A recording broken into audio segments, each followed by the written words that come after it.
नमस्कार मंडळी, आता मी ज्या ठिकाणी उभा आहे शेवडी ते सोनखेड या दोन गावाला जोडणारा भेंडेगाव नदीवरची हा माग पूल आहे। ही नदी भेंडेगाव गावच्या लगत वाहणारी नदी आहे। या नदीवर पिंपळगाव, शेलवाडी, पिंपरणवाडी, पळशी, भेंडेगाव आणि यासारखे अनेक गाव समोर आहेत। नदीचं पात्र जर बघायचं झालं तर जवळपास तो पूल दिसतो आहे तिथे नदीचं मुख्य पात्र आहे, परंतु तिथून जे इथपर्यंत नदीनं रौद्र रूप धारण केलेलं आहे। शेतकऱ्याचं प्रचंड या ठिकाणी नुकसान या नदीनं केलेलं आहे। नदीच्या मुख्य प्रवाहाच्या 1 ते 1.5 किलोमीटर या साईडला आणि नदीच्या मुख्य प्रवाहाच्या 1 ते 1.5 किलोमीटर तिकडे त्या साईडला प्रचंड मोठं शेतकऱ्याचं या नदीनं नुकसान या ठिकाणी केलेलं आहे।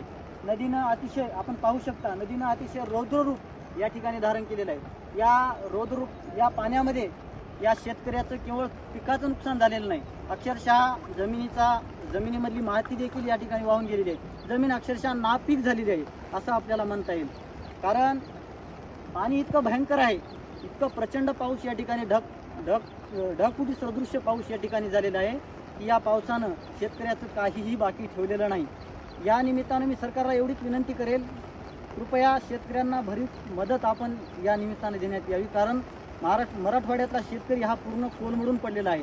यांना आपल्याला उभं करायचं असेल तर आपल्याला भरीव मदत द्यावी लागेल। याबाबतीत थोडं सांगायचं झालं तर महाराष्ट्र सरकारने मराठवाड्याला केवळ हेक्टरी 8,500 रुपये मदत जाहीर केलेली आहे, परंतु या उलट पंजाब सरकारने हेक्टरी 50,000 रुपये मदत जाहीर केलेली आहे।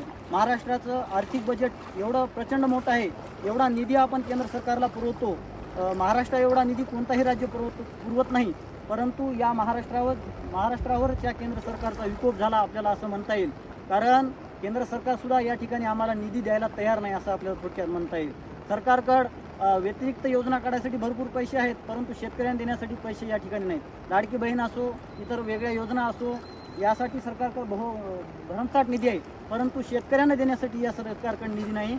म्हणून मी आमचे आमदार आनंदरावजी भोंडारकर साहेब यांना देखील या निमित्ताने विनंती करेल, कृपया आपण थोडं विशेष लक्ष देऊन या नदीवरची जेवढे गावं आलेली आहेत, जवळपास पिंपळगाव, पिंपरणवाडी, शेलवाडी, भेंडेगाव, पळशी, बेटसांगवी, जवळा या गावातल्या शेतकऱ्याची अतिशय दयनीय परिस्थिती या ठिकाणी झाली। आपण पाहू शकता हे जे आपण आपल्या बाजूला जे कापसाचं शेत आहे, अक्षरशः कापसाचं काहीच बाकी राहिलेलं नाही, पूर्ण कापूस हा पाण्याखाली गेलेला आहे, प्रचंड नुकसान झालेलं आहे।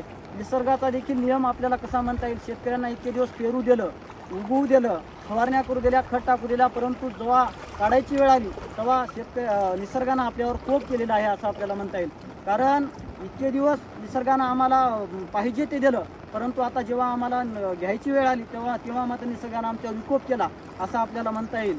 या निमित्तानं माझी पुन्हा एकदा सरकारला विनंती आहे, कृपया शेतकऱ्यांना थोडीफार का होईना आपण मदत करावी, कारण मी समजू शकतो राजकीय नेते आम्हाला मदत जास्त करू शकत नाहीत किंवा या शेतकऱ्यांची झालेली हानी आपण भरून काढू शकत नाही, तरी पण जे काही होईना आपली मदत आम्हाला द्यावी ही आपणास नम्रतेची विनंती।